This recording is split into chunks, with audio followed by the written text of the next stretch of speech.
सैफ सर्वेश बहुत अच्छी। अब सवाल बड़ा इंटरेस्टिंग उठता है कि सर आज का जो टॉपिक है ये क्यों खास है ना। तो चलो थोड़ा सा ध्यान से सुनते हैं। देखो सबसे पहले आज के टॉपिक को हम लोग क्या नाम दें पहले ये समझेंगे, है ना। हाँ, इस प्यार को क्या नाम दूं, ठीक है। तो ये एज के ऊपर है, तुम लोग के एज, ऐसे मेरा भी एज कुछ ज़्यादा ये नहीं है, लेकिन अब मैं थोड़ा सा उस मोह माया से ऊपर उठ गया हूँ जिस मोह माया में तुम्हारा एज अभी है, ठीक है। तुम लोग टीने के एज के लोग हो, टीन एज है ना। टीन का मतलब समझती हो ना, जिधर से मारोगे वैसे पिचक जाएगा। तो तुम्हारे पास अभी टाइम है अपने आप को सुधारने का, ठीक है। खैर हम आगे बढ़ते हैं। तो आज की जो कहानी है इस टॉपिक का और इस प्यार का नाम है हमारा, ठीक है, लेंस मेकअप फॉर्मूला। क्लियर। अब कुछ लोगों के दिमाग में एक सवाल आ रहा होगा, सर इस टॉपिक को लेंस मेकअप फॉर्मूला ही क्यों करें। अरे बेवकूफ, नाम ही काफी है, लेंस मेकर फॉर्मूला। वैसा फॉर्मूला जिसके हेल्प से लेंस को बनाया जाता है, वैसे फॉर्मूला जिसके हेल्प से लेंस को बनाने में, वो फॉर्मूला जो लेंस को बनाने में आपके लिए हेल्पफुल है, उस फॉर्मूले को हम लोग क्या कहेंगे, lens making formula. Lens making formula, lens को मेक करने वाला फॉर्मूला। समझ में आ रहा है। तो इस फॉर्मूले को हम कहेंगे लेंस मेकिंग फॉर्मूला, ठीक है, या लेंस मेकर फॉर्मूला। क्लियर। अब यहाँ पे एक बड़ा इंटरेस्टिंग सवाल ये उठता है कि सर तो लेंस फॉर्मूला और लेंस मेकर फॉर्मूला में क्या अंतर है। ये भी एक बड़ा इंटरेस्टिंग सवाल उठता है। अरे जरा सोचो, लेंस बनाने का कारोबार कौन देखेगा, फील करने की कोशिश करो। तो लेंस बनाना एक अलग पार्ट है, लेंस बनाना एक अलग पार्ट है, वो एक अलग कला है। समझ में आया। और लेंस किसी को पहनाना एक अलग कला है। जैसे आप डॉक्टर के पास आते हो, जरा फील करना, तो डॉक्टर क्या बोलता है, डॉक्टर प्रिस्क्राइब कर दिया, भैया इसको +4 डायोप्टर का चश्मा लगा दीजिए। डॉक्टर का बस इतना काम है ये डिसाइड करके बता देना किसको कितने पावर का चश्मा चाहिए। आजकल वो भी कंप्यूटर करके दिखा देता है। खैर फिर भी डॉक्टर का ये काम है, वो डिसाइड करके बता देगा किसको कितने पावर का चश्मा चाहिए। तो डॉक्टर ने यहां तक ये बता दिया, उसने उस चश्मे का, उस लेंस का पावर बता दिया भैया। अब डॉक्टर उस लेंस को नहीं बनाएगा, डॉक्टर को उस लेंस को बनाने से डॉक्टर का कोई रिश्ता नाता नहीं है। तो फिर उस लेंस का डिजाइन एक अलग कहानी है। तो उस लेंस का डिजाइन जो बनाता है, समझ में आ रहा है, उसके लिए फॉर्मूला काफी कामगार है। समझ में आ रहा है, उसके लिए फॉर्मूला काफी हेल्पफुल है। तो लेंस बनता कैसे है, जब यहां पे आप चले जाओगे, ठीक है, लेंस किस पावर का लेंस किस तरह के डिजाइन से बनाया जा सकता है, जब आप ये सोचने में चले जाओगे तब ये फॉर्मूला आपके लिए काम आएगा, लेंस मेकर फॉर्मूला। क्लियर। अब डॉक्टर को इस बात से कोई मतलब नहीं है, डॉक्टर या एक आम आदमी को इस बात से कोई मतलब नहीं बनता कि ये ऐसे कैसे बन जाता है। आप खुद घर में मोबाइल यूज करते हो, आपको कोई मतलब नहीं है कि बेटा ये मोबाइल कैसे बनता है, बात समझो, है ना। तो उसकी एक अलग पढ़ाई होती है। उसी तरह से लेंस को बनाने के लिए पूरा अलग का सिस्टम है। क्लियर। लेकिन अब सवाल ये उठता है, ठीक है सर ये बात तो समझ गए, तो वो सिस्टम आज हम लोग उसका एक झलक देखेंगे। ये बहुत बड़ी कहानी है और ये बहुत बड़ा स्टोरी है, इतना आसान नहीं है जितना आप सोच रहे हो। खैर फिर भी ठीक है, हम लोग सब कुछ आसान तरीके से ही समझने की कोशिश करेंगे। तो हम आज उसका एक सिर्फ झलक देखेंगे, लेंस मेकअप फॉर्मूला। क्लियर। अब आ जाओ, लेंस फॉर्मूला क्या है। अरे लेंस फॉर्मूला सिंपल यही बताता है कि किसी इंसान को कितने पावर का लेंस चाहिए, या अगर कोई इंसान कोई लेंस लगाया हुआ है तो ये लेंस कौन से ऑब्जेक्ट का कहां पे इमेज बनाएगा। बस बस बस बस। तो लेंस बनाना एक अलग चीज है, और लेंस, ये लेंस का ऑब्जेक्ट, अगर इस लेंस के सामने ऑब्जेक्ट यहां है तो इमेज कहां बनेगा, या इस गधेड़े को किस पावर का लेंस पहनाना है, ये एक अलग कहानी है। तो जिसको बेसिक में जाना है, सिर्फ लेंस कितना पावर का लेंस पहनाना है, ये लेंस कहां इमेज बनाता है, तो आपको लेंस मेकअप फॉर्मूला किसी काम का नहीं है, तब आपके लिए लेंस फॉर्मूला काम का है। क्लियर। लेंस फॉर्मूला इस काम में आएगा कि अच्छा ये लेंस, अब यहां पे ऑब्जेक्ट है, इमेज कहां पे बनाएगा, या ऑब्जेक्ट यहां, इमेज यहां है तो ऑब्जेक्ट कहां है, या फिर किस गधेड़े को कितने पावर का लेंस चाहिए। लेकिन जब लेंस के डिजाइन की बात आएगी, किस पावर का लेंस कैसे बनता है, तब जाके आपके लिए लेंस फॉर्मूला काम आता है, लेंस मेकर फॉर्मूला। क्लियर। अब जरा सोचो, आप 10th में जो पढ़ते थे वो क्या पढ़ते थे, लेंस फॉर्मूला। क्लियर। ठीक है। डॉक्टर को भी किसकी जरूरत है, लेंस फॉर्मूला। लेकिन एक जो डिजाइन बनाता है, जो इंजीनियरिंग डिपार्टमेंट से बिलोंग करता है, ठीक है, उसको क्या जरूरत है, तो उसको जरूरत है लेंस मेकर फॉर्मूला की। क्लियर। वो उसका मेन ऑब्जेक्टिव वही है कि वो लेंस का डिजाइनिंग करे, है ना, एब्रेशन फ्री करे, बहुत सारा सिचुएशन है। तो उसकी एक अलग से स्टडी होती है, पूरा का पूरा एक बड़ा सा कहानी है। खैर आज हम लोग उसके छोटे पार्ट को देख रहे हैं। क्या ये बातें सबको फील आ गई कि लेंस मेकअप फॉर्मूला क्या है? क्या ये बातें सबको फील आ गई? तो बताओ वो जो चश्मा का जो ग्लास है, वो जो फैक्ट्री से निकला, उस फैक्ट्री में कौन सा फॉर्मूला काम किया? अरे वो जो चश्मा का ग्लास जो फैक्ट्री से निकला, उस चश्मे के ग्लास का पावर डिसाइड करने में कौन सा फॉर्मूला काम किया? Lens formula? ना, उसमें जो फॉर्मूला काम किया वो है लेंस मेकअप फॉर्मूला। क्लियर? समझ में आया? Lens makeup formula. लेकिन जैसे ही वो चश्मा फैक्ट्री से बाहर निकल गया, उसकी पावर फिक्स हो गई। अब आप ऑब्जेक्ट को देखोगे, अलग अलग जगह पे ऑब्जेक्ट होंगे, तो उसके अलग अलग जगह पे वो इमेज बनाएगा। वो लेंस कौन से ऑब्जेक्ट का कहां इमेज बनाएगा, अब जाके लेंस फॉर्मूला आपके काम आएगा। क्या ये बात सबको समझ में आई? तो देखो साइंटिस्ट लोगों के साथ क्या है, फिजिसिस्ट के साथ समस्या क्या है, डॉक्टर के साथ अच्छी बात यह है कि वो लेंस मेकर फॉर्मूला से बच सकता है, प्रिस्क्राइब करके बच सकता है। लेकिन जो लोग फिजिक्स पढ़ते हैं तो उनको बेसिक नॉलेज तो होनी ही चाहिए कि बेटा लेंस का डिजाइन कैसे करते हैं। फिजिसिस्ट बेटा किसी तरह से नहीं बच सकते, उनको लेंस मेकर फॉर्मूला भी जानना है, उनको लेंस फॉर्मूला भी जानना है। क्लियर? मैं क्या कहना चाह रहा हूं सबको बात समझ में आया ना? तो चलिए आज हम लोग इसी पार्ट को एनालाइज करेंगे कि लेंस मेकर फॉर्मूला होता क्या है। क्लियर?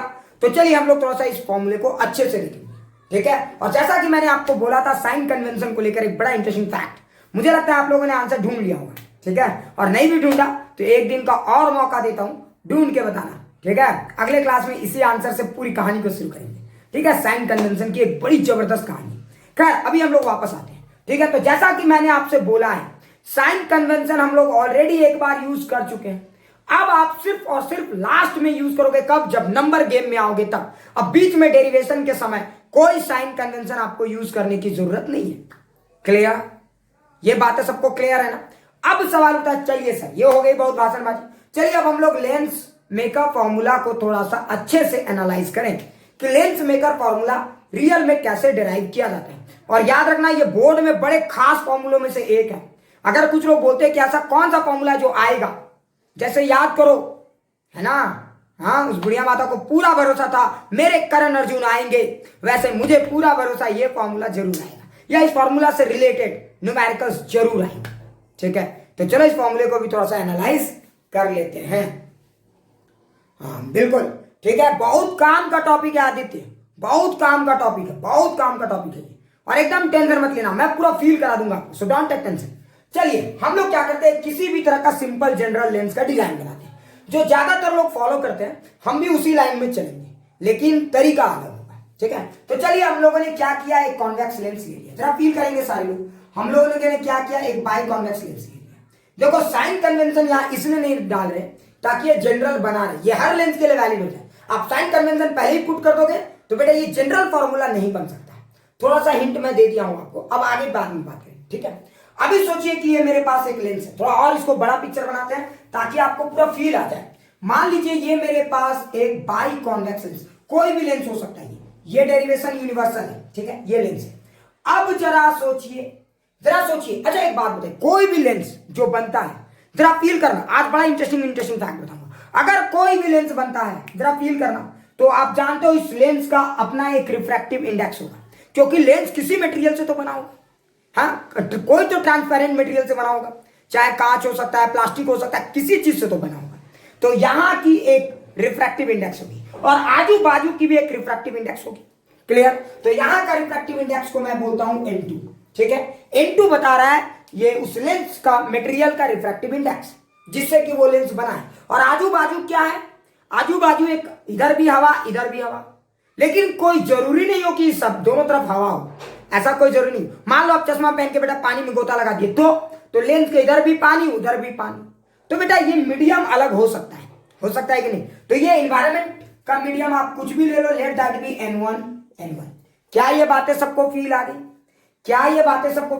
N1 अगर हवा के केस में देखोगे तो N1 और N1 1 होगा। और एक और इंटरेस्टिंग पॉइंट है, ठीक है, आज मैं आपको ट्रिक भी सिखा दूंगा कि डायरेक्ट फॉर्मूला कैसे यू निकाला जाता है, लेकिन अभी नहीं, जरा ध्यान से सुनो। अगर ये N1 है ये N2 है तो इधर N3 भी रखा जा सकता है, कोई इशू नहीं, लेकिन मेरा फोकस है लेंस मेकर फॉर्मूला में अभी फिलहाल। तो चलिए देखिए, ये चश्मा के दोनों तरफ हवा है ना, ऑब्वियस बात है, ऐसा होता है। खैर अब आगे बढ़ते हैं। अब ये हमारा मीडियम था, ठीक है, मैं इस मीडियम को यहां पे नहीं दूंगा ताकि आपको पूरा फील आ जाए, N1 N2 N1। अच्छा अगर सोचिए हमारे पास यहां पे कोई एक ऑब्जेक्ट है, जरा फील कीजिए, यहां पे हमारे पास कोई ऑब्जेक्ट है, ठीक है। अगर सोचिए यहां पे हमारे पास कोई एक ऑब्जेक्ट है, तो बताइए यहां से रे निकलेगा कि नहीं? ऑब्वियस सी बात, बहुत सारे रे निकलेंगे, लेकिन मैं कोई एक रे को पकड़ना चाहता हूं, सिर्फ कोई एक रे। तो जरा ध्यान से सुनो, ये रे गाना गाते हुए निकला तरम पम।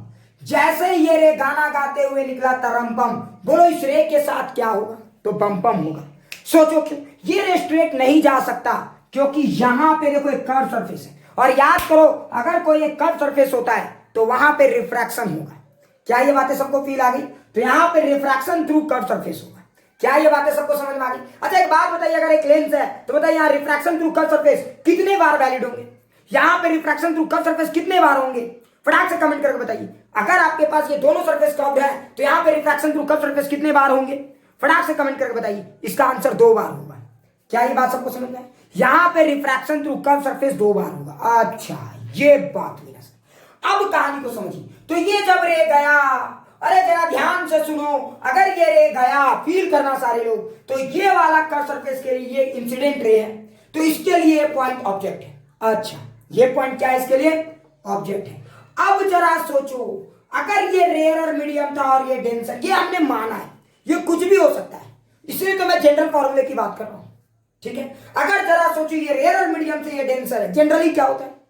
जनरली क्या होता है? ऑलवेज नहीं कह सकते, जनरली क्या होता है? ये डेंसर मीडियम होता है, आजू बाजू हवा होते हैं। तो अगर सोचो ये रे यहां से यहां गया, तो ये रेयर से डेंसर जा रहा है, तो बताइए क्या होगा? रे बेंड टुवर्ड द नॉर्मल और अवे फ्रॉम द नॉर्मल। क्या ये बातें सबको फील आती? तो जरा सोचो इस रे का, जरा फील करना, अगर ये कर्व सरफेस है तो यहां पे एक रे आएगा, तो यहां पे एक नॉर्मल भी तो होगा, तो इस लेंस का, इस कर्व सरफेस का एक नॉर्मल है। क्या ये बातें सबको फील आ गई? सो देखो इसका एक नॉर्मल होगा। क्या ये सबको समझ में आ रहा है? और इसका नॉर्मल इसके सेंटर से डिसाइड होगा। खैर अभी मैं उतने मतलब हैक्टिक करना नहीं चाहता, इसलिए मैंने बोला ये इस कर्व सरफेस का नॉर्मल है, ठीक है। अगर जरा सोचो ये रे यहां से यहां जाएगा, तो ये रे क्या होगा? जरा फील कर, ये रे क्या होगा? Bend towards the normal. ये ऐसे जा रहा था, ये रे क्या होगा? बेंड टुवर्ड्स द नॉर्मल, है ना, क्योंकि ये हमने डेंसर मीडियम माना हुआ है। तो जरा सोचो ये रे थोड़ा सा नॉर्मल, अगर ये नहीं होता तो ये रे सीधा निकल जाता सर, लेकिन ये सर नहीं जा सकता, ये डर जाएगा। ये बातें सबको फील आ गई? तो देखो ये रे क्या हुआ? बेंड टुवर्ड्स द नॉर्मल, ये रे बेंड टुवर्ड्स द नॉर्मल हो गया। सबको ये बातें फील आ गई? ये रे किधर की तरफ बेंड कर गया? Towards the normal. अच्छा अब कहानी में और ट्विस्ट आएगा अभी भी। अब बताओ, अगर सोचो ये वाला सरफेस नहीं होता, जरा फील करना, अगर ये सरफेस नहीं होता तो इस सरफेस से पूछते भैया तुम्हारा ऑब्जेक्ट कहाँ है, तो ये सरफेस बोलता है यहाँ है, देखो ये इंसिडेंट है। और अगर इस सरफेस को बोलते तुम्हारा इमेज कहाँ है, तो ये बोलता भैया मेरा इमेज तो इधर है। अच्छा तो जरा सोचो, अरे जरा सोचो ये वाला जब रे इधर आता तो इधर कहीं टकराता। क्या ये बातें सबको फील आ गई? थोड़ा सा ज्यादा बेंड करते तो ज्यादा अच्छा पिक्चर बनता। कोई बात नहीं, मुझे लगता है ये बातें सबको फील आ गई। अरे थोड़ा रे को ज्यादा बेंड करते तो पिक्चर और क्लैरिटी से बनता। क्या ये बातें सबको फील आ? तो जरा सोचो इस सरफेस के लिए, इस सरफेस के लिए ऑब्जेक्ट यहाँ है, इस सरफेस के लिए इमेज यहाँ है। तो देखो ये इस सरफेस के लिए ऑब्जेक्ट यहाँ है, इस सरफेस के लिए इमेज यहाँ है। इस सरफेस के लिए मैं बोल रहा हूँ, देखो इंसान की यही तो खासियत है। क्या रियलिटी मेरे वहां जा रहा है? ना ना ना, इंसान का ब्रेन ये सोच पा रहा है कि बेटा अगर ये नहीं होता तो क्या होता। That is the beauty of human mind, that is the beauty of human mind. यही तो हमारे दिमाग की खूबसूरती है, हम वो भी इमेजिन कर सकते जो नहीं होता है। क्लियर? रे सही में यहां नहीं जा रहा है, क्यों नहीं जा रहा है? सोचो, क्योंकि यहाँ पे ये सरफेस इसको जाने नहीं देगा। लेकिन हम ये सोच रहे हैं अगर ये नहीं होता तो क्या होता, अगर ये पूरा का पूरा मीडियम N2 होता तो क्या होता, ये सीधा यहां जाके टकराता। ओहो हो क्या बात है। मतलब इस सरफेस के लिए, क्या सबको ये बातें फील आ रही? अरे इस सरफेस के लिए ये ऑब्जेक्ट है, ये इमेज है ना। तो सरफेस नंबर 1 के लिए object and this is the location of the image. क्या ये जो इमेज है, ये क्या इमेज सही में वहां है या हमारे दिमागों की एक अद्भुत कल्पना है? ये इमेज सही में वहां नहीं है, हमारे दिमागों की एक अद्भुत कल्पना है। इसलिए इमेज को मैं इंटरमीडिएट इमेज का नाम दे देता हूं। ये कोई फाइनल इमेज नहीं है, ये कोई बीच में इनिंग गेम चल रहा है। ऐसा नहीं बोलते कि अगर ये आउट नहीं होता तो क्या होता। आउट तो हो गया ना। अगर मान लो इस मैच में ये आउट नहीं होता तो क्या होता, तो इतना स्कोर बन सकता था। उसी तरह से अगर ये नहीं होता तो क्या होता, तो वहां जाके इमेज बन सकता है। लेकिन बेटा ये है तो हमने इमेजिन किया है। क्या ये बातें समझ में? तो अगर ये एक तो बेटा समझ रहे हो, इमेजिनेशन से हमारे ब्रेन का ये खूबसूरती का एक करिश्मा कि ये नहीं होता तो क्या होता, तो ये नहीं होता तो इमेज यहां बनता। अब खूबसूरत चीजों को ना हमेशा याद रखना, संभाल के लिखना चाहिए। तो उनको मैं भी नाम नहीं दूंगा, उनको मैं भी प्राइम नाम दूंगा। मैं क्या नाम दूंगा? भी प्राइम। कुछ भी नया नाम दे देता हूँ, है ना, ताकि खूबसूरती झलके, है ना। तो जैसे देखना कोई ये बी डैश, तो बी डैश बेसिकली बता रहा है ये वाली डिस्टेंस। क्या ये बातें सबको फील आ गई? क्या ये बातें सबको फील आ गई? एक बार प्लीज सारे लोग ये सर बोलो, क्या ये बातें सबको फील आ गई? अगर ये नहीं होता तो ये यहां कंटिन्यूअस करता। तो कुछ लोग बोलेंगे सर यहां तक तो आपका बोल्ड है, उसके बाद आप डॉटेड में क्यों चले गए? समझने की कोशिश करो, ये बस इमेजिनेशन। क्या यहां तक फील आ गया? प्लीज सारे लोग एक बार कमेंट करके बताओ, क्या यहां तक सबको फील आ गया? ठीक है, अब यहां पे तो गेम हो गया। ठीक है, अब अगले कहानी को सुनते हैं हम लोग।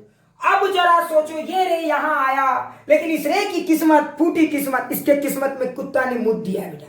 एक बार लोगों ने इसको उठा के पटका, पाप से डेविएट किया, फिर भी ये रे हिम्मत नहीं हारा। फिर अगला तैयार है, आ बेटा अभी बताता हूं। अरे जरा सोच, इस सरफेस के लिए कौन सा रे था? रिफ्रैक्टेड रे था। इस सरफेस के लिए इमेज का लोकेशन था, लेकिन बताओ इस बेचारे की फूटी किस्मत। देखो जिसने जूठा छोड़ा, ये उसके लिए अब क्या हो गया? मेन रे हो गया। क्या ये बात समझ में? तो अगर आप सरफेस 2 को देखोगे, जरा फील करो, तो सरफेस 2 के लिए बताइए, अरे सरफेस 2 के लिए बताइए, जो क्या ये रे कौन सा रे हो जाएगा? Incident ray. अरे सरफेस 2 के लिए कौन सा रे हो जाएगा? इंसिडेंट रे हो जाएगा। क्या ये बातें सबको फील आ गई? सरफेस 2 के लिए कौन सा रे हो जाएगा? इंसिडेंट रे हो जाएगा। तो सरफेस 2 से पूछोगे भैया तुम्हारा ऑब्जेक्ट कहां है, तो सरफेस 2 बोलेगा भैया मेरा ऑब्जेक्ट यहां है, क्योंकि ये इंसिडेंट रे के हिसाब से ऑब्जेक्ट बना रहा है। ये इंसिडेंट रे के हिसाब से ऑब्जेक्ट बना रहा है। और जरा ध्यान से देखो, अरे जरा ध्यान से देखो, क्या वहां सच में कोई ऑब्जेक्ट है? ना ना ना ना, वहां सच में कोई ऑब्जेक्ट नहीं। लेकिन अगर सरफेस 2 होता, उसको ऐसा फील आता कि उसका ऑब्जेक्ट वहां है। इसी कारण से तो वर्चुअल ऑब्जेक्ट वाले कंसेप्ट इंट्रोड्यूस किए गए हैं, ताकि लोग बीच में इमेजिन कर पाए चीजों को और अच्छे तरीके से एनालाइज कर पाए। क्या अब थोड़ा थोड़ा समझ पा रहे? अच्छा, अब यहां पे जरा सोचो, इसको तो ऐसा महसूस हुआ कि मेरा ऑब्जेक्ट यहां है, लेकिन ये बेटा क्या ठहरा? अब जरा फील करना, आपको मजा आ जाएगा, मजा आ जाएगा। जरा ध्यान से देखना। अच्छा बताओ ये कौन सा मीडियम था? ये तो डेंसर था, इसको हमने नाम दिया था बड़े प्यार से N2। अरे जरा सोचो, रे कहां से कहां जाएगा? डेंसर से रेयर। अब अगला बार रे को फिर से रिफ्रैक्ट होना पड़ेगा। रे बोलेगा बेटा जब देखो तब लोग लात मार के मेरे को डेविएट कर रहे हैं। ये वाला रे फिर से डेविएट होगा। अगर ये रे डेविएट होगा तो बताइए डेंसर टू रेयर जा रहा है, तो ये बेंड अवे या टुवर्ड्स द नॉर्मल? बताइए बेंड अवे या टुवर्ड्स द नॉर्मल? बताइए क्या होगा? Bends away from the normal और टुवर्ड्स द नॉर्मल? फटाक से बताइए, bends away from the normal.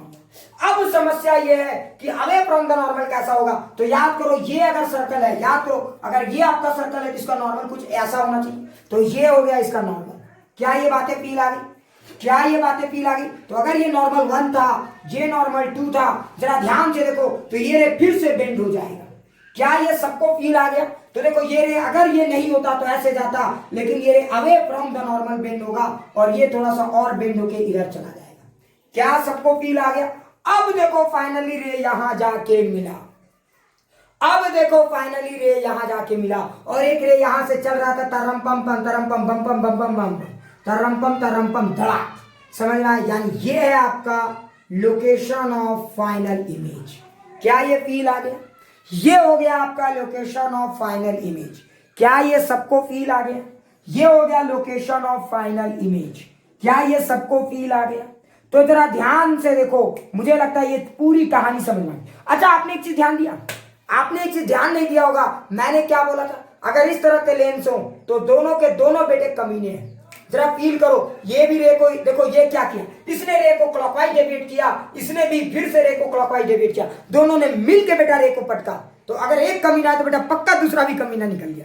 जरा समझाने के लिए मैं इस वर्ड का यूज कर रहा हूं। क्या ये बातें सबको समझ में आई? तो बेटा कमीनापंथी की तो यहां हद हो गई, समझो। तो दो लेंस अगर ऐसे हैं तो आप ऐसा मत सोचना कि ये बेटा सपोर्ट करेगा, ये अपोज करेगा। ना ना ना ना ना, अगर ये ऐसा है, ये ऐसा है, बेटा दोनों मिलकर सपोर्ट करेंगे। दोनों बोलेंगे अच्छा तू बेटा थोड़ा सा तू 10 डिग्री पटकना रे, मैं 20 डिग्री पटकूंगा। समझने की कोशिश कर मैं क्या कर रहा हूं। हम लोग दोनों मिलकर पटकेंगे रे को, समझ? हम लोग दोनों रे को मिलकर डेविएट करेंगे, इतना डेविएट करेंगे कि रे अपना रास्ता भूल जाएगा और नया रास्ता से चलने लगेगा। That is the beauty in the point. अभी मैं आपको फील कराऊंगा, पूरा लेंस में का फॉर्मूला को फील कराऊंगा। अच्छा अब कुछ लोग बोलेंगे हाँ सर ये बात तो समझ में आ गई। अब सवाल है कि सर इसका फॉर्मूला में जरा थोड़ा सा ताक झाक कर ले। है ना, ये चीज तो मैंने फील कर लिया, तो मुझे लगता है ये चीज मैंने फील करा दिया। अब अगला इंटरेस्टिंग पॉइंट क्या है, जरा ध्यान से सुनेंगे सारे। अब सबसे इंटरेस्टिंग पॉइंट ये है कि अब फॉर्मूला को लिखा भी जाए सर, बहुत हो गई बतौलाबाजी, बिल्कुल। चलिए देखते हैं, अगर आप लेंस में का फॉर्मूला लगाना चाहते हैं तो पहले इस सरफेस के लिए लगाइए, ठीक है। लेंस में का फॉर्मूला लगाना नहीं, अगर डिराइव करना चाहते हैं तो कुछ मत कीजिए आप, लेंस में का फॉर्मूला भूल जाइए, नाम भूल जाइए, नाम में क्या रखा है, काम में रखा है। तो जरा सोचिए क्या हुआ है, आप u और v के बीच में रिश्ता को फंसाइए, देखते हैं क्या आता है ये रिश्ता, जरा देखते हैं ये रिश्ता क्या आता है, आपको अपने आप पूरा गेम समझ में आ जाएगा। क्लियर? तो मैं एक बार रिफ्रैक्शन थ्रू कर्व सरफेस यहां पे एक फॉर्मूला लगाऊंगा, ठीक है, रिफ्रैक्शन थ्रू कर्व सरफेस का यहां पे फॉर्मूला लगाऊंगा, और एक बार मैं रिफ्रैक्शन थ्रू कर्व सरफेस का यहां पे फॉर्मूला लगाऊंगा। क्लियर? तो मुझे फाइनल रिजल्ट मिलेगा u और v के बीच में, और देखते हैं कि वो क्या देने वाला है, वो क्या कुछ चटपटा रिजल्ट आएगा या बस ऐसे ही नॉर्मल जैसा रह जाएगा। तो जरा ध्यान से देखिए, अगर सोचो अगर आपने यहाँ पे रिफ्रैक्शन थ्रू कर्व सरफेस लगाया, सो this is medium n1 n2 n1, तो पहले ये जरा सोचो रे कहां से कहां जा रहा है, n1 से n2, तो आप पहला इक्वेशन क्या लिखोगे, n2 माइनस n1, याद आ रहा है सबको, आप पहला क्या लिखोगे, n2 minus n1 is equal to n2 minus n1, है ना, याद करो ट्रिक, अरे फाइनल माइनस इनिशियल, तो n2 माइनस n1, तो n2 minus n1 is equal to n2 minus n1। क्या ये सबको फील आ गया? अच्छा जरा सोचो यहाँ पे आप क्या लिखते थे, अरे सबको याद होगा, अगर इसका रेडियस ऑफ कर्वेचर r1 है, अरे जरा सोचो अगर इसका रेडियस ऑफ कर्वेचर r1 है तो ये आप r1 लिख दो, जरा फील आया सबको, अगर इसका रेडियस ऑफ कर्वेचर r1 है तो आप इसको r1 लिख दो। ओहो, अब बताओ n2 के नीचे क्या लिखेंगे, अरे n2 के नीचे क्या लिखेंगे, फटाक से बताओ, v या v प्राइम, अरे v या v प्राइम, तो देखो n2 क्या था, अरे इस सरफेस के लिए तो v या v प्राइम, बहुत अच्छे गोपाल, इसके नीचे लिखेंगे v प्राइम, क्या बात है गोपाल, बहुत अच्छे मेरे लाल। अब जरा आगे बढ़ो, पूरा कहानी को फील करेंगे, ठीक है, अरे बेवकूफो जरा फील करो, ये n2 v डैश आ गया, अब मुझे क्या करना है, n1 के नीचे क्या लिखेंगे, कोई बता सकता है, n1 के नीचे क्या लिखेंगे, अरे इसके नीचे u लिखेंगे, सबको फील आ गया। सो देखो ये हो गया रिफ्रैक्शन थ्रू कर्व सरफेस 1, इस सरफेस से जो रिफ्रैक्शन हुआ ये हमारा पहला इक्वेशन आया, समझ में आया? क्या इस डेरिवेशन में जरा सा भी आपको शक है, क्या इस डेरिवेशन में आपको रत्ती भर भी शक है, रत्ती भर भी शक है, इतनी सी भी शक है, क्या पूरी तरह से ये डेरिवेशन, ये लाइन अच्छे समझ में आ गया, ठीक है, सो ये एकदम क्लियर हो गया होगा। अब अगला इंटरेस्टिंग पॉइंट क्या होता है, कुछ लोग बोलेंगे सर व्हाट्स अबाउट साइन, मैंने बार बार बोला ये डेरिवेशन है ना, अब साइन सिर्फ एक बार यूज होगा जब फाइनल सॉल्व होगा, प्लस माइनस तब न्यूमेरिकल गेम में। क्लियर? अब अगला इंटरेस्टिंग पॉइंट देखिए, अब रिफ्रैक्शन कहां हो रहा है, तब रिफ्रैक्शन यहां हो रहा है, जो इसके लिए इमेज था वही इसके लिए ऑब्जेक्ट है। तो जरा सोचिए अब रे कहां से कहां जा रहा है, तो रे moving from n2 to n1, n2 to n1, पहले कहां जा रहा था n1 से n2, अब n2 टू n1, तो n1 माइनस n2, तो अब लिखेंगे n1 minus n2 is equal to n1 minus n2। क्या ये सारी बातें सबको फील आ गई, क्या ये सारी बातें सबको फील आ गई, आ गई? अब जरा सोचिए सरफेस को जरा ध्यान से देखो, तो n1, अरे सरफेस को देखो, ये रे देखो n1 में जो रे है ये है इसका रिफ्रैक्टेड रे इस सरफेस से, तो ये हो गया भी n1 के नीचे भी, और देखो इसके लिए जो ऑब्जेक्ट था इसने जितने दूरी पे, सॉरी इसके लिए जो इमेज था इसने जितने दूरी पे इमेज बनाया था इसके लिए भी वो क्या है, ऑब्जेक्ट है। और चूंकि ये मैंने माना हुआ है कि ये थिन लेंस है, याद रखना ये लेंस क्या मोटा होता तो बेटा फिर ये दूरी बदल जाती, क्योंकि इसके लिए ये दूरी अलग होती, इसके लिए ये दूरी अलग होती। क्या ये बात है? लेकिन ये लेंस बहुत पतला है, ये थिन लेंस फॉर्मूला है, क्या क्लियर? इसलिए कुछ लोग इसको थिन लेंस के तहत भी पढ़ते हैं, समझ में आ गया? अगर मोटा होता तो क्या होता, फैक्ट समझ में आ गया, अरे इसके लिए जो दूरी होती इसके लिए दूरी बदल जाती। क्लियर? तो चूंकि ये बहुत ही पतला है, क्या फील है, तो इसकी दूरी यहां से और इसकी दूरी यहां से सेम है, तो जरा सोचो इसके लिए जो इमेज है वही इसके लिए ऑब्जेक्ट है, तो n2 by v dash is equal to क्या लिखेंगे, ये वाला रेडियस ऑफ कर्वेचर r है ना। कोई जरूरी नहीं हो कि दोनों r एक ही हो सकता है एक थोड़ा सा सीधा हो एक टेढ़ा हो, याद करो r1 r2 अलग हो सकता है, साइन अलग हो सकता है, प्लानर हो सकता है, कुछ भी हो सकता है। सो मैं क्यों यहाँ पे सब कुछ पुट करूं, ये जनरल मैप लिख रहा हूं, क्या ये सारे बातें सबको समझ में आ गई? अब जरा सोचो मुझे क्या रिजल्ट चाहिए, पहले ये सोचने की कोशिश करो। ठीक है सर, आपने दो सरफेस में कर्व सरफेस लगा दिया, दो कर्व सरफेस में आपने रिफ्रैक्शन के लॉ लगा दी, मैंने माना, लेकिन इससे रिजल्ट क्या आएगा? मैंने क्या बोला था, यू और वी के बीच में रिलेशनशिप है ना। कर्व सरफेस में हम लोग क्या करते हैं, मेन तो हमें ऑब्जेक्ट और इमेज के बीच में रिश्ता परिणाम होता है। मेन तो लेंस का यही मकसद है ना, कि ऑब्जेक्ट कहाँ है, इमेज कहाँ है। 100 बात की एक बात। तो जरा देखते हैं कि क्या आएगा। अगर आप इन दोनों इक्वेशन को देखो तो बीच में एक बेटा रोड़ा अटका है। कौन? जो खूबसूरती का नमूना था, जो ह्यूमन ब्रेन से जो खूबसूरती डेवलप होता है ना, वो बेटा हमेशा प्रॉब्लम क्रिएट करता है। ये वी डैश, ये वी प्राइम बेटा जब चाहे मन मुंह उठा के आगे, जबकि ये सच, समझ में? हाँ, तो मैं ऐसा क्या करूं कि ये दोनों गायब हो जाए। तो जरा ध्यान से देखो, अगर आप इक्वेशन 1 एंड 2 को फील करोगे, अगर आप इक्वेशन 1 एंड 2 को ऐड करते हो, जरा इंटरेस्टिंग पॉइंट्स को एनालाइज करो। अगर आप इक्वेशन 1 और 2 को ऐड करते हो तो बड़ा ही खतरनाक रिजल्ट आने वाला है। क्या ये बातें सबको समझ में आ गई? अगर आप इक्वेशन 1 और 2 को ऐड करते हो, बड़ा ही खतरनाक रिजल्ट आने वाला है। सो प्लीज सारे लोग स्क्रीनशॉट ले लीजिए, मैं इसको मिटाने वाला हूं। सारे लोग प्लीज स्क्रीनशॉट ले लो फटाक से,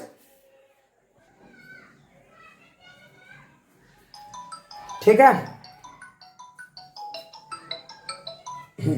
अब इंटरेस्टिंग पॉइंट क्या है, अब मुझे रिश्ता फरियाना है। मुझे किसके किसके बीच में रिश्ता फरियाना है? भी और यू के बीच में। मैं ऐसा क्या करूंगा कि मुझे यू और वी के बीच में रिश्ता आएगा? तो इन दोनों इक्वेशन को आप ऐड करो। जैसे ही आप इन दोनों इक्वेशन को ऐड करोगे मेरे प्यारे बच्चों, जरा ध्यान से देखो रिजल्ट क्या आने वाला है। अरे जरा ध्यान से देखो, ये वी और वी डैश, ये खूबसूरती ने उस खूबसूरती को मार दिया। याद करो, लोहा लोहे को काटता है। तो यहाँ पे ये खूबसूरत से इक्वेशन को इस खूबसूरत से इक्वेशन ने मारा, मतलब एक्सप्रेशन, ठीक है। तो अगर आप इसको ऐड करोगे तो देखो फाइनली आपको क्या मिला, n1 by v minus n1 by u is equal to क्या मिला? अब जरा सोचो, तो यहाँ पे मिला n2 minus n1 by r1 plus यहाँ पे मिला n1 minus n2 by r2। क्या बात है, जरा फील करो इस एक्सप्रेशन को। कुछ लोग बोलेंगे सर ये एक्सप्रेशन को तो देख के डर लग रहा है, मेरा हार्ट बीट बढ़ गया। अरे टेंशन ना ले, थोड़ा सा और याद करो। अगर जरा इस एक्सप्रेशन को थोड़ा सा और लिटिल बिट अरेंज करो, 1 by n1 by v minus n1 by u और n2 माइनस n1 कॉमन ले लो। ओहो हो, तो देखो यहाँ पे क्या आएगा, 1 बाई r1। देखो n2 माइनस n1 लिया तो बेटा इसको तो माइनस करना होगा ना, तो माइनस 1 बाई r2। क्या ये बातें फील आ गई? ये देखो अलग अलग साइन है ना, यहाँ n2 माइनस n1 है, यहाँ क्या n1 माइनस n2। तो अगर आपने n2 माइनस n1 लिया तो पक्का यहाँ पे माइनस बाहर लेके ही कॉमन करना होगा। क्या ये बातें सबको फील आ गई?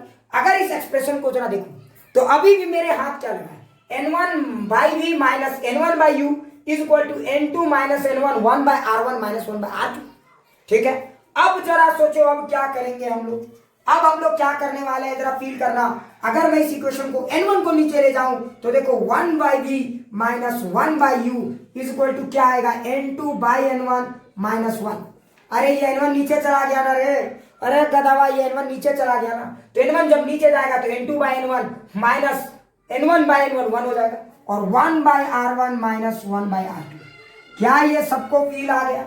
अरे जरा ध्यान से देखो इस इक्वेशन को, ये इक्वेशन नहीं तुम्हारा दिल है, समझ में आया? ये इक्वेशन नहीं हमारा दिल है। क्या ये बात समझ में आया? क्या ये बात सबको समझ में आया? सो अगर इस इक्वेशन को देखोगे तो जरा एनालाइज करने की कोशिश करो। बेटा इक्वेशन में क्या खूबसूरती है, ये इक्वेशन में इतनी अच्छी खूबसूरती है कि इसने डॉक्टर को, इंजीनियर को, सबके समेट के रखा है।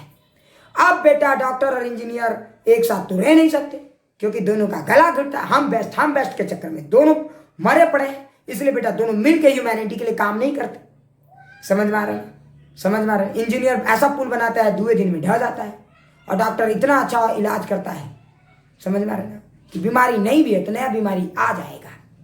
ये खूबसूरती है हमारे देश की। तो बेटा ये इस इक्वेशन में दोनों खूबसूरती एक साथ समेटी हुई है, तो क्यों ना इन खूबसूरती को अच्छे से देखा जाए।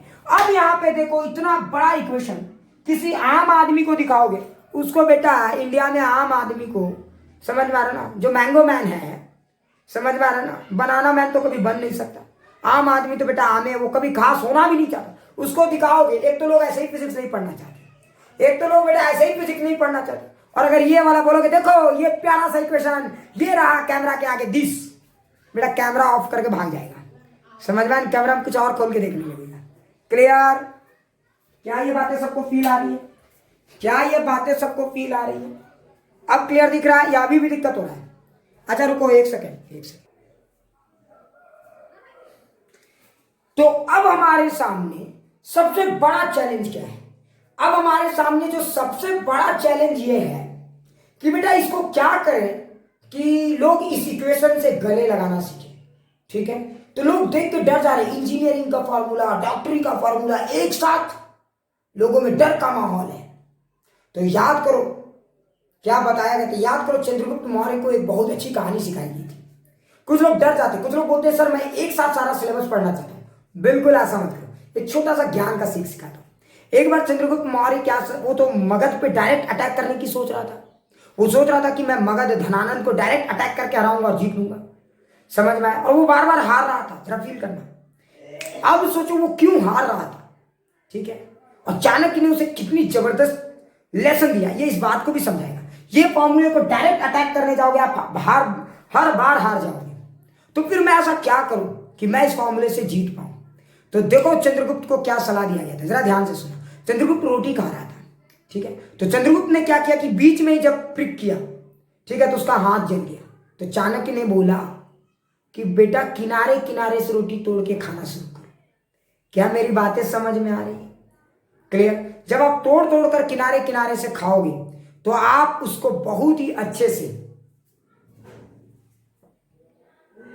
क्लियर, तब आप उसको बहुत ही अच्छे से झेल पाओगे। बिल्कुल बिल्कुल, क्योंकि वो बार बार सेंटर पे ही अटैक करा था। क्या बात है, इसको भी अच्छा नॉलेज है इस बंदे को। एक बार फिर से नाम लिखो, मैं जरा देखूं। दिल जीत लिया तुमने, मतलब आपको अपने हिंदुस्तान के मतलब ये पे अच्छा खासा नॉलेज है। मैं तो इसको शॉर्ट में बता दिया, इसके पीछे बड़ी लंबी कहानी थी, ठीक है, क्योंकि हम लोग टीचर है ना, फिजिक्स पे ज्यादा फोकस करते हैं। बहुत अच्छा, ठीक है। क्या ये बातें सबको समझ में आ रही? तो अब सवाल ये उठता है कि इसको मैं क्या करूं। तो क्यों ना हम लोग उस स्टाइल को फॉलो करें जिसमें हम इस फॉर्मूले को भी समझ जाएं और ये हमारे दिल में भी बस जाए और डर का माहौल भी हट जाए। तो देखो साइंटिस्ट ने बोला कि इतना लंबा चौड़ा फॉर्मूला नहीं फॉलो करना है, तो फिर एक छोटा सा ट्रिक आजमाना है। इस फॉर्मूले में सारे गुण हैं, इस फॉर्मूले में सारे गुण है। इस फॉर्मूले में लेंस का डिजाइन भी है और ये फॉर्मूला, अरे ये फॉर्मूला लेंस का पूरा देख। Very good Nikesh, well done. इस फॉर्मूले में सारे डिजाइन भी का भी फॉर्मूला है, इसमें डिजाइन भी समाया हुआ है, इसलिए तो मैंने बोला इंजीनियरिंग डिपार्टमेंट। और इसमें भी और यू के बीच में रिश्ता भी फरमाया हुआ है, तो बेटा मेडिकल डिपार्टमेंट। तो सारे डिपार्टमेंट को इसने समेटा हुआ है, तो क्यों नहीं इन ब्रांचेस को अलग कर दूं। तो जब आप इस फॉर्मूले को अलग करने की सोचोगे तो आपको दो बेहतरीन और सुंदर से फॉर्मूले आएंगे। एक आएगा लेंस मेकर फॉर्मूला और एक आएगा लेंस फॉर्मूला, याद रखना। अब सवाल उठता है sir how can we derive lens formula and lens maker formula. अच्छा एक बात बताइए, मैंने कोई लेंस बना दिया, मान लीजिए इस लेंस को मैंने बना के मार्केट में उतार दिया। एक बार जो लेंस बन गई, एक बार जो लेंस बन गई, याद रखना नॉर्मल सिचुएशन में इसकी फोकल लेंथ कभी भी चेंज नहीं होगी। मैंने अगेन वर्ड यूज किया नॉर्मल सिचुएशन। एबनॉर्मल सिचुएशन में बदल सकता है। अब ये एबनॉर्मल सिचुएशन क्या है वो आपको जस्ट 10 to 20 मिनट्स के बाद पता चलने लगेगा। तो जरा सोचो, एक बार जो लेंस बन गया, ये तो बेटा लेंस मेकर फॉर्मूला का काम खत्म। लेंस मेकर फॉर्मूला का काम बस एक ही बार होता है, लेंस के डिजाइन के समय। उसकी अहमियत उसी समय है, जैसे ये मार्केट में आ गया उसकी अहमियत खत्म।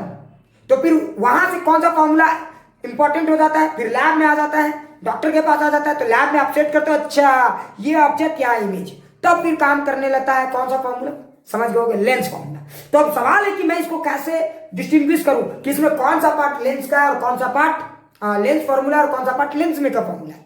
तो अभी हम लोग, अच्छा एक बात बताइए, जरा फील कीजिएगा, आपको पता होगा अगर किसी भी लेंस का या मिरर का फोकल लेंथ डिसाइड करना चाहते हो आप, अरे याद करो, अगर आप किसी भी लेंस का और मिरर का फोकल लेंथ डिसाइड करना चाहते हो, ओहो हो क्या बात है, तो बताओ क्या करने की जरूरत है।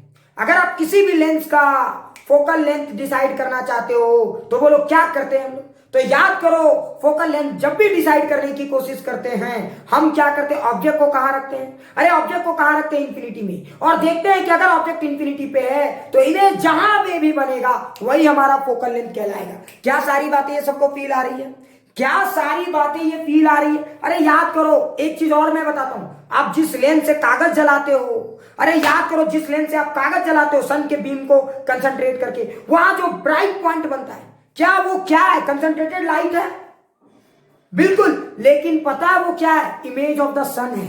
ओ क्या बात है, वो इमेज ऑफ द सन है, इसलिए वो पॉइंट भी बहुत ब्राइटर है। मैं आपको पूरा एक्सपेरिमेंट करके दिखाऊंगा, सारे के सारे, गारंटी बताता हूं, मैं जिस दिन आ गया वहां पे सारे एक्सपेरिमेंट करके दिखाऊंगा, एक एक एक्सपेरिमेंट प्रूव करके दिखा दूंगा और बेटा फील करा के दिखा दूंगा। मेरे पास सारे हैं, मेरे पिछले बैचेस में, एडवांस बैचेस में मैंने सारे एक्सपेरिमेंट करके दिखाए थे, तुम पूछ लेना उन लोगों से। क्या ये बातें समझ में आ रही, ठीक है। तो अब इंटरेस्टिंग बात क्या होता है, तो जो आप देखते हो वो इमेज ऑफ द सन है। तो जरा सोचो सन कहाँ पे था, इंफिनिटी पे है लगभग, और वो जो इमेज मिल रहा है, वो जो ब्राइट पॉइंट बन रहा है, वही तो focal length of the lens है।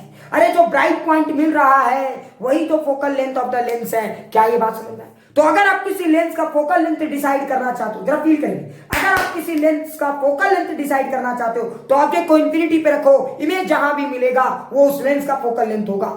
और ये सिर्फ लेंस के लिए वैलिड नहीं, मिरर में भी यही होता था। तो जरा सोचो, अगर आपको पता है ये बात, अगर आपने u इंफिनिटी रखा तो v किसके बराबर पहुंच जाएगा, f के आसपास पहुंच जाएगा। क्या ये बातें सबको फील आई? तो चलो हम लोग इस फॉर्मूले में एक काम करते हैं, ऑब्जेक्ट को इंफिनिटी पे रख देते हैं, ठीक है। सो आफ्टर पुटिंग ऑब्जेक्ट, समझ में आ रहा है ना, एट इनफाइनाइट डिस्टेंस, जरा देखते हैं क्या आता है। तो जैसे ही आप u को इंफिनिटी रखोगे प्यारे बच्चों, जरा फील करना, अरे जैसे ही आपने u को इंफिनिटी रखा, क्या बात है। अगर आप जरा फील करोगे तो जैसे ही आपने u को इंफिनिटी रखा, देखो बताओ v क्या हो जाएगा, तो v टेंडिंग टू f हो जाएगा। तो बताइए 1/v की जगह आप 1/f भी लिख सकते हैं। अरे मैं लिख सकता हूं कि 1/v की जगह मैं क्या लिख सकता हूं, 1/f, and that is the focal length of the lens. एक बार जो ये बन गया सो बन गया, कोई टेंशन वाली बात नहीं। क्या समझ में? एक बार ये जो फैक्ट्री से बाहर आ गई ना भैया, तो लॉक हो गई इसकी फोकल लेंथ। याद करो, लॉक हो जाएगी इसकी फोकल लेंथ। बस ये बदल सकती है जब इन्वायरमेंट वगैरह बदले भी तब। क्लियर? कहां ऑपरेट करो, कैसे ऑपरेट करो तब। लेकिन हाँ, डिजाइन पार्ट तो लॉक। क्या समझ में आ गया? अब जरा सोचो, तो अगर आपने देखो u को इंफिनिटी रखा तो कोई भी लेंस बन के आगे बाहर, जरा फील करो, कोई भी लेंस का मैन्युफैक्चरिंग सेक्टर से बाहर आ गए। अब आप चाहते हो कि इसका फोकल लेंथ क्या है, कैसे डिसाइड करें? तो एक काम करो, लेंस को सेट करो, ऑब्जेक्ट को इंफिनिटी पे रख दो और देखो कि इमेज कहां पे बनेगा। तो जहां पे ब्राइट पॉइंट बनेगा, और ये बहुत टफ एक्सपेरिमेंट नहीं है, ये यूं किए जाते हैं यूं। लेकिन लोगों के साथ समस्या क्या है, इंडिया के साथ समस्या यह है कि हम एक्सपेरिमेंट के नाम से इतना डरते हैं। मैं आपको बार बार बताता हूं, आप याद करो इलेक्ट्रोस्टैटिक में आपने पढ़ा होगा चार्ज रखना। अरे बेवकूफो, चार्ज रखना पानी रखने से ज्यादा आसान है। सच यही है, पानी को रखने के लिए तो कंटेनर का अच्छा शेप चाहिए, लेकिन चार्ज आप कहीं भी रख सकते हो। लेकिन समस्या क्या है, अगर मैं बोलूं चार्ज रख के दिखा तो आप नहीं रख सकते। क्यों? क्योंकि आप ढक्कन हो, हम ढक्कन है। हम इंडियन लोगों का जो एजुकेशन सिस्टम है ना, वो ढक्कन गिरी से ज्यादा कुछ है ही नहीं। खाली कहते हैं फील करो बेटा, फील कहां से आएगा? क्या मार्केट में मिलता है कि खरीद के ले आएंगे? हमें क्या करना होगा, हमें थ्योरी के साथ साथ प्रैक्टिकली करके समझना होगा। जब तक आप कोई चीजों को प्रैक्टिकली नहीं देखेंगे, नहीं समझेंगे, एनालाइज नहीं करेंगे, आपको कभी फील नहीं आएगा। सच ये है, मैं कितना स्पाइसी मसाला लगा के पढ़ा दूं वो अलग मैटर है, दैट्स अनदर मैटर। लेकिन फिर आप जब तक लैब नहीं जाओगे, मेरा ये अपना एक पर्सनल ओपिनियन है, हो सकता है मैं गलत लूं, बहुत लोग मेरे साथ एग्री ना करें, ठीक है। अब अगला इंटरेस्टिंग पॉइंट है, जरा देखो, तो अगर मैंने v को f रखा तो देखो 1/v is coming out to be 1/f, और ये पार्ट फिक्स हो गया। लेकिन एक बात बता, ये ना इंफिनिटी हुआ रे भाई, तो ये ना 0 हो गया, ये 1/v की जगह 1/f, और ये पार्ट तो वही रह गया, क्योंकि अगर आप इंफिनिटी रखोगे तो 1/v हो गया 1/f, और ये पार्ट एज यूजुअल रहेगा। अरे जरा सोचो, तो अगर आप focal length of the lens निकालना चाहते हो तो आपने u की वैल्यू इंफिनिटी रखी, तो जो v की वैल्यू आएगा वही फोकल लेंथ देख के जाएगा। तो जरा सोचो, आपने u की वैल्यू इंफिनिटी रखी तो v की वैल्यू क्या आएगा, 1/f, और ये वैल्यू देख के जाएगा। So this is the formula, n2/n1 - 1 is equal to 1/r1 - 1/r2। क्या ये सबको समझ में आ गया? इसका मतलब ये हुआ कि किसी भी लेंस का फोकल लेंथ इसी फॉर्मूले से डिसाइड होता है। आपने बोला फलाना फोकल लेंथ, आपने बोला ढेकाना फोकल लेंथ, आप याद रखना आपके पास जो लेंस है, आपके आंखों में जो पावर ऑफ द चश्मा है, कहीं ना कहीं यही फॉर्मूला उस पावर को डिसाइड कर रहा है, कहीं ना कहीं यही फॉर्मूला उस लेंस के भी पावर को डिसाइड कर रहा है। क्या ये बात समझ? लेंस के फोकल लेंथ को डिसाइड कर रहा है। ये बात सबको समझ में? अब समस्या क्या था? सो this is the formula for the focal length of the lens. समझ में आ गया? मतलब किसी भी लेंस का जो फोकल लेंथ डिसाइड होता है, एक बार जो फैक्ट्री डिसाइड करती है, अच्छा ये फोकल लेंथ बनाना है, तो वो फॉर्मूला हमेशा यही फॉर्मूला फैक्ट्रियां फॉलो करती हैं। That's why this formula is said to be lens maker formula, क्योंकि यही फॉर्मूला लेंस के मेकिंग में काम आता है। समझ में? Useful in the making of the lens. So that of beauty. लेकिन एक सेकंड, क्या ये फॉर्मूला एक बार बन गया, कंपनियां के काम आ गई, कंपनियों ने लॉक कर दिया, तो क्या ये फॉर्मूला अब और कोई काम का है? नहीं है। बस कंपनियां ने पैक कर दिया, भैया इतना फोकल लेंथ बना दिए, कंपनियों ने लिख दिया, भैया सील मार दिया, ये है 20 सेंटीमीटर का फोकल लेंथ, लेंस खत्म। आम आदमी को उसके बाद कोई मतलब नहीं है। तो इसीलिए अब आम आदमी को ये फॉर्मूला लिखा होगा तो डर जाएगा। तो ये फॉर्मूले को आप क्या लिख सकते हो? 1/f, क्योंकि 1/f यही है वो 1/f। और जरा सोचो इन तीनों फॉर्मूले में, और फील करो, इन तीनों फॉर्मूले में बेटा एक बात तो आप जान लो, इन तीनों फॉर्मूले में अगर एक बार लेंस बाहर आ गया मार्केट में तो बताओ कौन सा पार्ट हमेशा कांस्टेंट रहेगा? इन तीनों फॉर्मूले में कौन सी पार्ट हमेशा कांस्टेंट रहेगी? मतलब मैथ्स की खूबसूरती, मैथ्स की खूबसूरती, फिजिक्स की जुगलबंदी, तभी आपको मजा आ सकता है जब आप चीजों को एनालाइज करें। अदरवाइज आप मैथ्स में फॉर्मूला पढ़ते रह जाओगे जिंदगी पार, कुछ नहीं होगा उससे ज्यादा। ठीक है, तो जरा चीजों को एनालाइज करो। अगर इस फॉर्मूले को जरा ध्यान से देखोगे तो लेंस में क्या होता है जरा फील करना, लेंस में क्या होता है जरा फील करना। अगर आप देखो 1/v माइनस 1/u, जरा फील करना, तो u और v बदलता रहता है। कोई भी लेंस में आप ऑब्जेक्ट बदलोगे इमेज बदलेगा, ये u और v बदलता रहेगा, लेकिन किसी लेंस का ये पार्ट हमेशा कांस्टेंट रहेगा।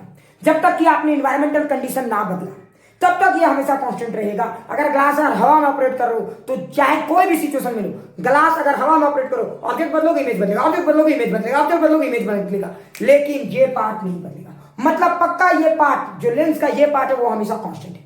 और ये क्यों कांस्टेंट है समझ में आया? और ये पार्ट को हम लोग क्या बोलते हैं? Focal length of the lens. That's why this formula is 1/f, directly not f। 1/f is equal to n2/n1 minus 1, 1/r1 minus 1/r2. So this is the formula for the, समझ में आ रहा है ना? हाँ, clear, making of the lens. So that's why this formula is said to be lens maker formula. Clear? अब देखो यहां तक तो सबको समझ में आ गया होगा, इधर मिटाता हूं मैं। ठीक है, अब जरा सोचो, तो इस फॉर्मूले को आप 1/f लिख सकते हो, तो क्यों ना मैं इसको अब इसको थोड़ा सा ऐसा कर दूं कि अब आम आदमी समझे। तो देखो फैक्ट्रियों को इसी से मतलब था, फैक्ट्रियों को इसी से मतलब था, उन्होंने हर तरह के फोकल लेंथ के चश्मे बना के मार्केट में भेजी। अब डॉक्टर लोगों को डिसाइड करना है कि किस गधेड़े को कौन सा चश्मा पहनाना है। क्लियर? अब डॉक्टर लोगों को डिसाइड करना है। ठीक है, क्लियर? अब डॉक्टर लोगों को डिसाइड करना है कि किस गधेड़े को कौन सा चश्मा पहनाना है। तो अब जरा सोचो, वो भी बताएंगे नितेश, भी इंफिनिटी वाले केसेस भी बताएंगे, मजा आ जाएगा नितेश। डोंट टेक टेंशन, थोड़ा सा पैशन रखो। तुम्हें मैं जानकारी के लिए बताता हूँ, लेंस में 2 तरह के फोकल लेंथ होते हैं। सो मैं हर चीज डिस्कस करूंगा, मैं थ्योरी में पढ़ाता हूँ तो हर चीज पढ़ाऊंगा। सो डोंट टेक टेंशन, एक एक चीज पढ़ाऊंगा। ठीक है, अब जरा सोचो, तो अब सवाल उठता है कि इसको क्या करूं? तो अगर आप इस फॉर्मूले को थोड़ा बहुत आपने लिटिल बिट रीअरेंज कर दिया नितेश बाबू, तो 1/v minus 1/u is equal to 1/f. So this is the real formula. समझ में आया? तो आप इस पूरे को एक्सप्रेस करके 1/f लिख सकते हैं। क्लियर? अब देखो इस फॉर्मूले को मैंने 2 पार्ट में तोड़ दिया, इस पूरे को मैंने 1/f लिख दिया और इस पूरे को मैंने 1/f यहां लिखा। बात समझो, क्या फील आ गई? ये फॉर्मूला लेंस फॉर्मूला कहलाएगा। ये फॉर्मूला क्या कहलाएगा? Lens formula. क्लियर? आम आदमी के लिए यही फॉर्मूला काम का है, 10th के बच्चों के लिए यही फॉर्मूला काम का है। लेकिन बेटा अगर 12th के बच्चों को ये फॉर्मूला बताओगे तो भी उसके लिए भी काम का है, तो 10th के लिए 12th के लिए भी काम का है। कामचोर इसी को फॉलो करते हैं। लेकिन जो लोग इंजीनियरिंग सेक्टर में जाना चाहते हो, वो जानना चाहते हो कि लेंस की पावर कैसे चेंज होती है, फोकल लेंथ कैसे बदलता है, तो उनके लिए ये फॉर्मूला काम का है। That's why this formula is said to be lens maker formula. क्या ये बातें समझ में आ गई? This formula is said to be lens maker formula. पूरा फील आ गया? So this is the formula for the making of the lens, and this formula useful in the making of the lens. Clear? अच्छे से समझ में आ गया? क्या सबको ये बातें फील आ गई?